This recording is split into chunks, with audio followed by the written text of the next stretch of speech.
Hey guys, Dead Spikes here, and welcome back to another episode of Dungeon Defenders. This is going to be another quick guide from me, just talking about guardians in this game. They are very important, and if you just did that last moon base farm that I did, you should have gotten quite a few, and hopefully you saved them. And now I'm going to teach you how they work and how to level them.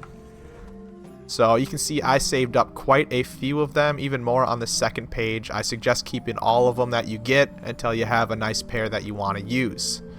So they're very important. Here's the few things you're gonna want to look at. Let's look at a good one. Here's an okay one. This is a good one. Okay, so there's 3 stats on top. Number of defenses it boosts, defense range boost, and guardian's range. This middle one's gonna change depending on which guardian you use. The monk guardian is gonna increase your tower's range stat. The Huntress Guardian is going to increase the rate stat, the fire rate stat. The Squire is going to increase the health stat, and the Apprentice is going to increase the damage stat. I don't use the Squire or Apprentice hardly ever. Squire, I don't think I've ever used it in my life. The Apprentice is in very niche builds. The Monk and the Huntress are the ones that you use, because Buff Beam doesn't stack with Guardians, and Buff Beam primarily upgrades tower damage, so the Apprentice Guardian does go higher than a Buff Beam, but not by a whole lot for it to be worth it. Alright, so the Monk Guardian and the Huntress are the 2 important ones. So with this Monk Guardian, wait, which one was I looking at? I think I was looking at this one. Yeah, this Monk Guardian. This stat here in the middle can roll between crazy numbers like 1 to 200, and it caps at 40. Unfortunately, you can't level it to 40, so you want one to drop with over 40 in this stat. This stat over here caps at 90. So an ideal guardian is going to have 90 here and 40 here. But you also want more than 50 levels down here. And there's a reason for that. If you watched my armor upgrading video, it's similar to it. Every 9 levels, we can put a point into this. This will always be +1 when it drops, but every 9 levels, we can put a point in.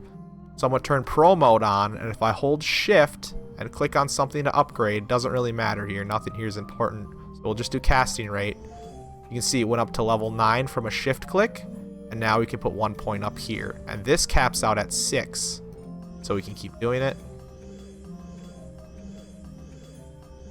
And boom, at level 50, you should have +6 on your Guardian. This is a maxed out Guardian. All 3 of these stats are capped out.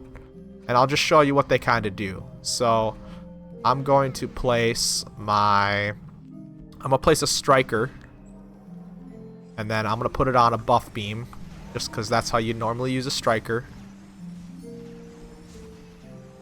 And let's upgrade them all to max.